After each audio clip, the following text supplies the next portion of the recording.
Protecting the environment is a call to action. We all must play our role in mitigating the impact of negative human behavior on our planet. Government, through its various ministries, departments, and agencies, as well as legislation and initiatives, continue to ensure that Jamaica remains the place of choice to live, work, raise families, do business, and of course, retire in paradise. The state's work can be seen with the implementation of the National Tree Planting Initiative, development of a modern watershed policy, and international advocacy for climate change financing for small island developing states, SIDS. Welcome to this Wednesday edition of Jamaica Magazine. I'm your host, Theodore Henry.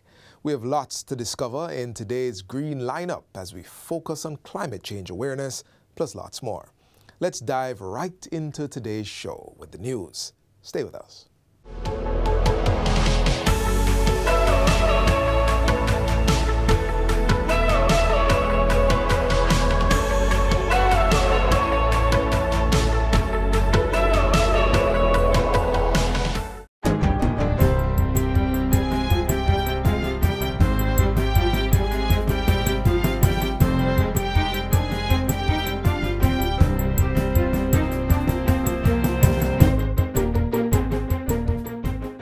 Good day, I'm Adrian Atkinson and this is your JIS News for Wednesday, September 20, 2023. The partnership among global law enforcers must be stronger than that of criminal networks. That's the charge from Prime Minister Andrew Holness as he addressed the 37th International Drug Enforcement Conference, IDEC, in Montego Bay on Tuesday.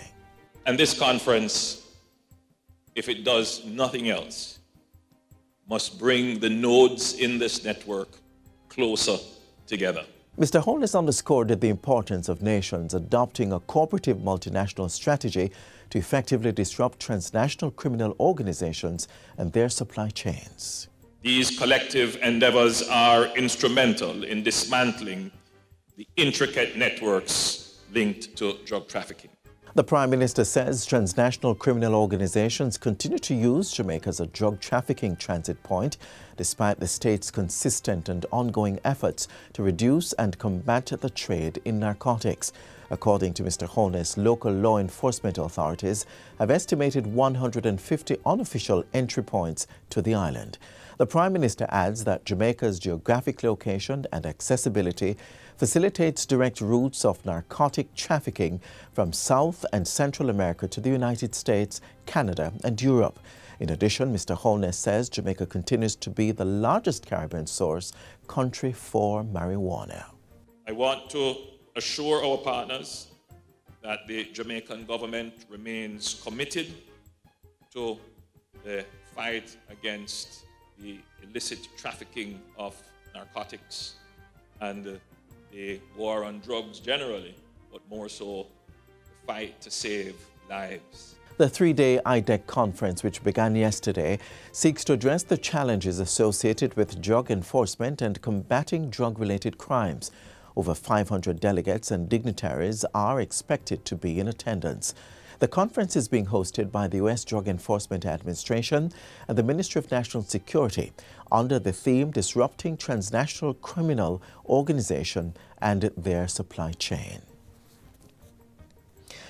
Health and Wellness Minister Dr. Christopher Tufton says work is progressing to conduct eye surgeries for thousands of Jamaicans under the Jamaica-Cuba Eye Care Program. Since the program's resumption in July, just over 6,000 clients have been contacted. Some 6,450 clients have been assessed thus far, and 5,863 have been deemed to be still in need of surgery. Minister Tufton says surgery screenings for cataract, diabetic retinopathy and pterygium are being done at the Kingston Public Hospital. So far, 528 patients have been screened. 155 are preparing for cataract surgery, 132 have been screened for diabetic retinopathy, and 180 laser treatments done, and 10 pterygium surgeries have been completed. The Health Minister says 18 new members of the Cuban team will arrive on the island in November, increasing the staff complement to 27. In other news, the Food and Agriculture Organization, FAO, is collaborating with Caribbean countries to provide access to climate funds. This is to address concerns such as the meteorological drought-like conditions being experienced across the region. Welcoming the partnership, Agriculture Minister Floyd Green says this is a critical support towards future sustainability of agriculture in the Caribbean. So many of our residents, citizens, depend on agriculture and fisheries, that we have to get it right, especially in this new reality, if we are truly to move the region forward.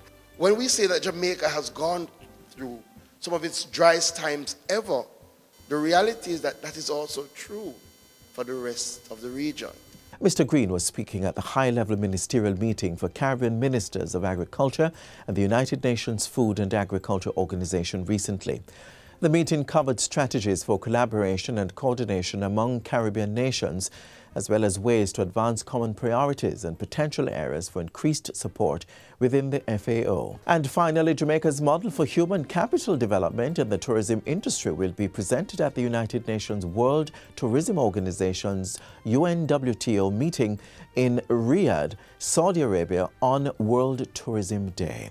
The day will be observed on September 27 under the theme Tourism and Green Investments. Speaking with JIS News, Portfolio Minister Edmund Bartlett says human capital development will be a central part of the global discussions. We are the first and only country in the region to have an associate degree program for high school students in tourism and hotel management and customer service. And that's secure in the future of the better skills that are needed to take tourism to the next level. And also with these higher skill levels are naturally remunerations that are going to be higher. The Jamaica Center of Tourism Innovation is facilitating the development of human resources to support the needs of the sector. Minister Bartlett adds that discussions on Jamaica's model will extend beyond the meeting in Riyadh. We expect also that beyond Riyadh, in Uzbekistan in October, the American Hotel and Lodging Education Institute that drives our program will make a presentation using Jamaica as a model. Minister of Tourism Edmund Bartlett was speaking with JIS about upcoming activities for Tourism Awareness Week set for September 24 to 30. And that's it for JIS News Today. I'm Adrian Atkinson. Thank you so much for watching.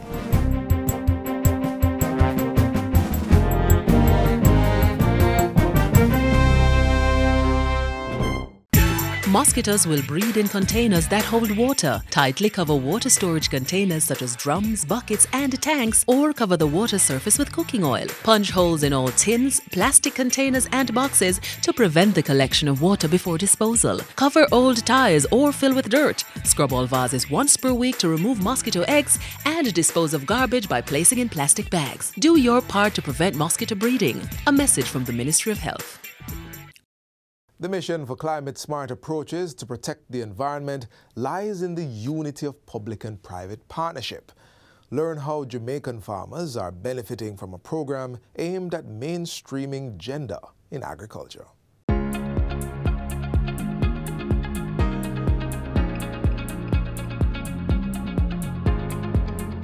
Having a career is advised, but like everything else, it has its own set of challenges. One of these is creating equal opportunities for both sexes to feel secure, heard, and strengthened to perform their obligations. Another is ensuring our actions are not contributing to climate change and endangering the environment. This is why the Jamaica 4-H Foundation, supported by the Jamaica 4-H Clubs, the youth training arm of the Ministry of Agriculture and Fisheries, has partnered with the UNDP to implement the Enabling Gender Responsive Disaster Recovery, Climate and Environmental Resilience Project. Currently, there are 71,269 persons with membership in the 4-H clubs with 2,311 volunteers. The Engender Project assisted young farmers and fisherfolk between the ages of 18 to 35 through training and certification, enterprise development support, and increased awareness about climate change, all aimed at strengthening their adaptive capacity in becoming more resilient. Training exposures include climate-smart and sustainable agricultural and fisheries practices, value addition and agri-processing, environmental awareness, and leadership. Climate change has the potential to degrade food quality, reduce availability, and disrupt access. Climate change is real, and we cannot affect climate change. So what we want to do is to get people to adopt to strategies that will make them, be able to survive in this changing climate. So our job really is to bring about awareness of some of the impacts and some of basically the strategies that they could employ to basically adapt and mitigate this effect of climate change. Let us dig into the soil of relief that the Engender Project has provided to combat climate change while improving the incomes of young farmers and fishermen. The program ran for 9 months with a series of activities. The goal? Climate-smart business management and financial literacy training was done for participants in communities in Clarendon, Manchester, St. Elizabeth, Westmoreland, and St. Thomas. Implementing the program in these areas, it will in fact address the big issues that its projects seek to address. And one of them is how do we develop resilience in our youth farmers, and how do we help them to create sustainable livelihoods. To develop a stable foundation for the project, the Jamaica Forage Foundation and the United Nations Development Programme, UNDP, planted 3 important components to ensure trainees reap the right benefits. 891 young farmers and fisherfolk in the 5 parishes, including women, were part of the Climate Smart Agriculture Program. It is bringing the opportunities that is provided by the ocean. It is bringing farming together, and the key actors are youth and women. The aquaponics system is climate resilient, and we all know that climate change, global warming is taking place.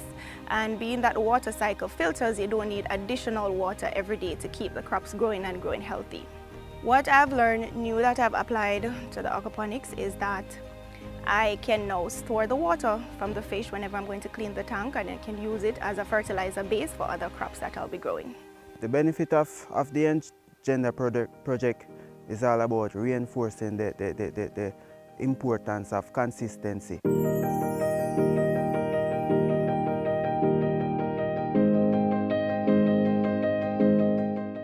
The crafting of this project is absolutely timely, and we are very, very grateful to the Global Affairs Canada as well as the Foreign Commonwealth and Development Office of the United Kingdom, because they have actually provided resources.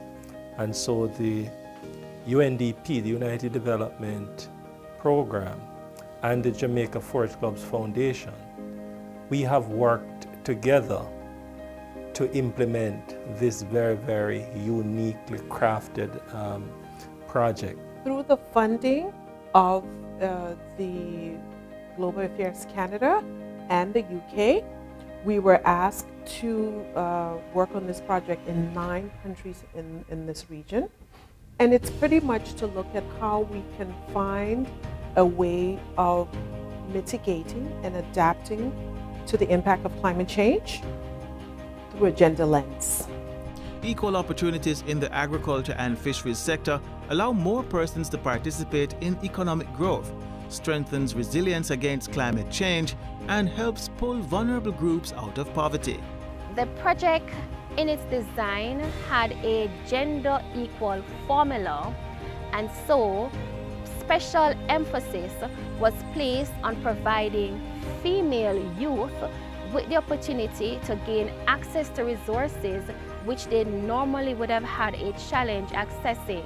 Youths in agriculture, the interest is somewhat low, and to have them involved in this production, in this kind of production system, help them to see a way out. The future for sustainable Jamaica is climate smart.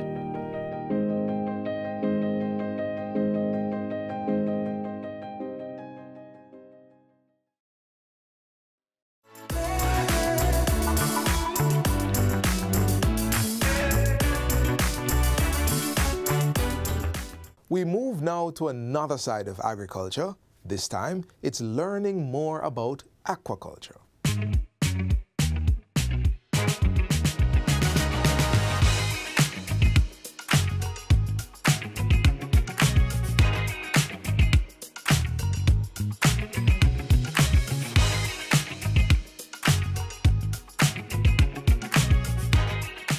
My name is Cardell Anthony Style. I'm the operating manager here at the Boardwalk Farm here in Lightspen, Old Harbour.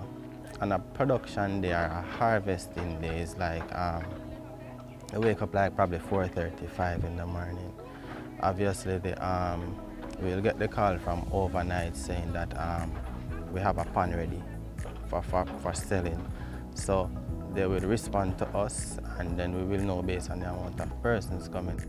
Before I come, I would normally use my phone as a mean of advertisement. So I would use my status to advertise. So I would know exactly, say, I'm supposed to travel with a 200 or 250 today because it depends on the demand. So that's where I was started. Once I come here, I would contact Grace first to tell her say I would need 200, and then I would come, and then they would draw it from the pan and they would wait, and then I would put it in my cart, and then I would leave and take it to the destination.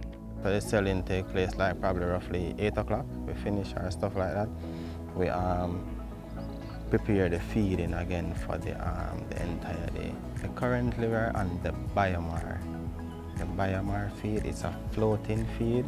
But when we use the floating feed now, it's like we actually see the amount that the fish is consumed and where exactly the feeding reaches in the water and everything. With the biomar, once you throw it, if for instance the fishes are not feeding, you will find that all of it just floats to the side. So you will have an idea the next day now as to say, all right, this pan is not feeding as well as they ought to, so probably you want to cut back a little bit.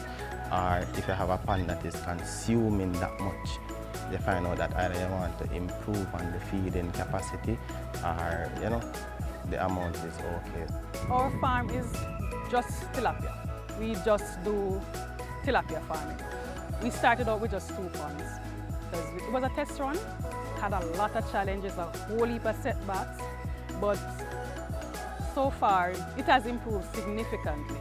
So from then to now we are doing way better from then. It is a lucrative business. There are not enough persons. The demand is so much. So based on what the challenges they had, we figured out how we could circumvent those, work again around them, mitigate all of those. We saw where we could have done the same fish they were doing, but get better results. We have always considered farming to be a great option, something to explore.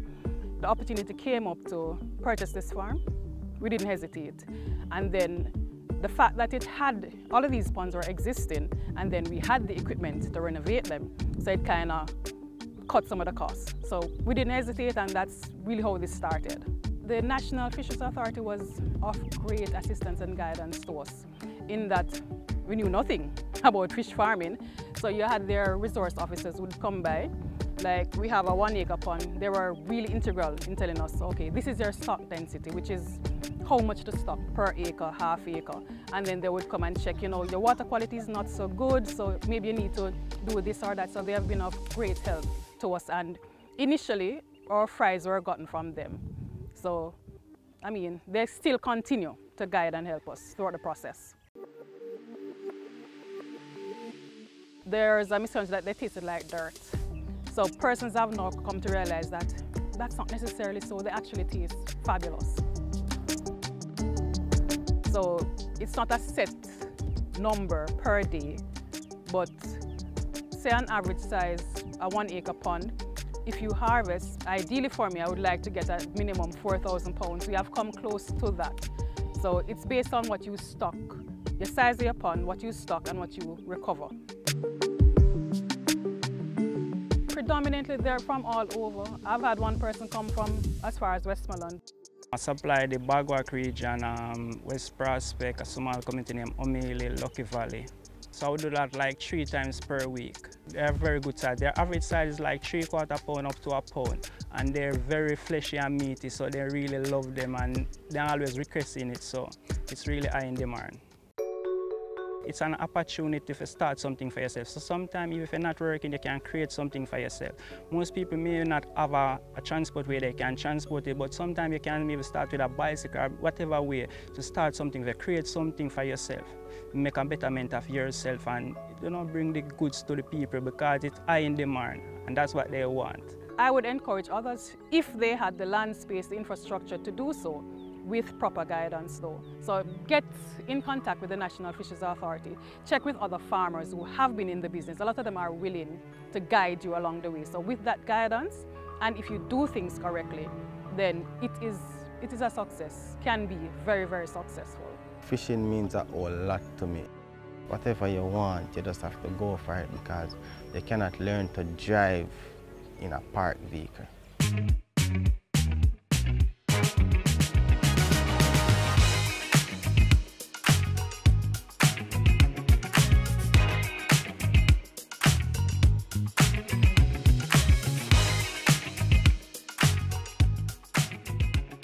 Up next, we explore the rich natural environs of a Jamaican village with a strong cultural legacy. Here's a hint, it's in St. Mary.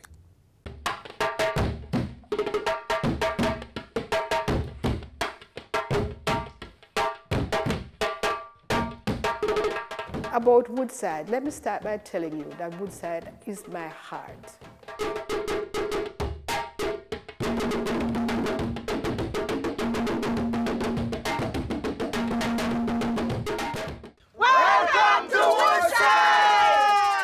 Woodside is in St. Mary, deep rural community. Approximately around 1,000 people living in Woodside. Mostly middle age. It's a farming community. Woodside is really a warm and a friendly environment and a very peaceful community. As people coming into Woodside, you can just expect fruits, you name it, country. It's country stuff, And then you can expect history and culture.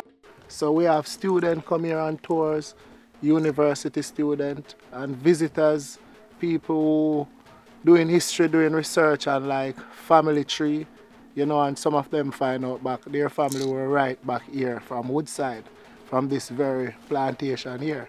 This plantation was one of the largest plantations of coffee growing in this region in the days of slavery. We have 4 historical sites here that are protected by the National Heritage Trust. It is the former great house of the slave master. Steps down here, those are steps which were carved out by the Tainos. One Bobby Susan, which we have now learned, is called Atabay. But I have yet to hear about sacred tourism. And this is what we are. This is a sacred space that you are in. Down there, Daddy Rock is a sacred space, sacred to the Africans. It's very important that she's Atabay because she's the mother of the chief god who is Yokahu, and she is the goddess of the earth mother. So we have her here in Woodside.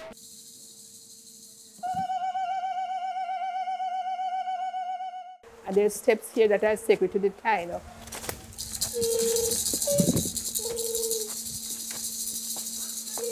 I'm telling you that we have Taino from Puerto Rico, and we have Taino from Florida coming to see these things. And you would cry when you see how they behave, how they love us because they say we took care of their relics.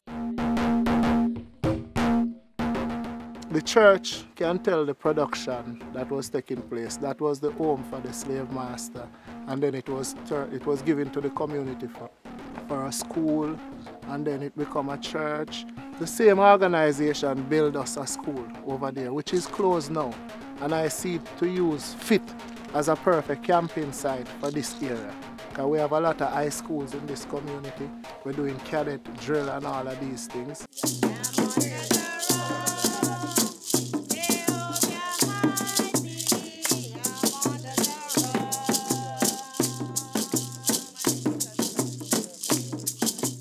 Back then we was told that here was the era where the slave used to plan their escape.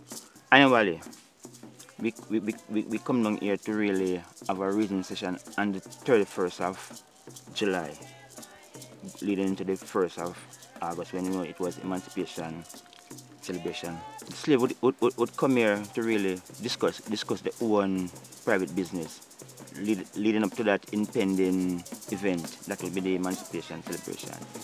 So we find it possible that annually we'd come here, have a reading session.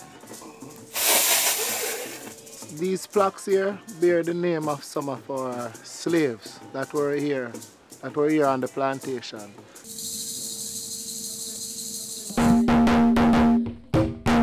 Well, the future plan for Woodside, you saw it down there. Since 2006, we determined that we would make use of our historical sites. We would care them so that we could present them in our educatourism product, looking much better, and we would also be teaching people more about them. Well, that needed funding. That is not something we could do by having a dance.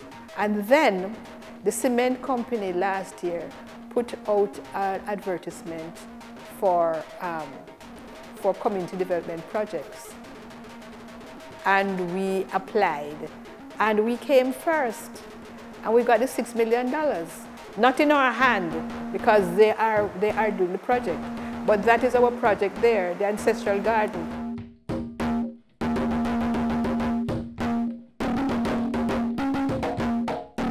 So we can have visitors who come here and then we exchange, cultural exchange, we can exchange with food, we can share with rivers we have here, and different, we have caves and all of this. So here in Woodside, really, it's environmentally friendly. I'd like to tell you about when Woolmer's Boys School came here. I do not know if you know custard, you know coconut custard? Well, they got roast yam and coconut custard, and they were all, wow, we want more, what we want. Tell us how to make this. We want our mother to make. You can imagine mother making in Kingston, mother making this for them Woolmer's children. But anyhow, that's the kind of excitement that comes with coming here.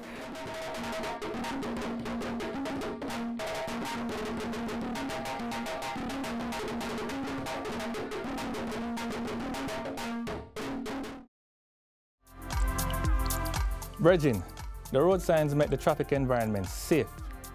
The green light means go. Red means stop. Amber also means stop. Yeah man, it don't mean you must speed up. And get this, even if the light's on green, when the traffic is thick, don't bother move off and block the intersection. And please, don't stop on a pedestrian crossing. Look out for children, the disabled and the elderly. Follow the signs so they all can arrive alive. Be a good road user. Obey the road signs and look out for each other.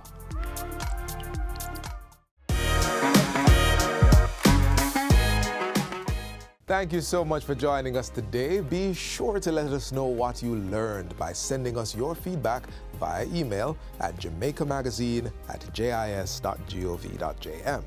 You can also find more content like this on our website at jis.gov.jm. Join us again tomorrow for another informative edition of Jamaica Magazine. On behalf of the entire production team, I'm Theodore Henry. All good.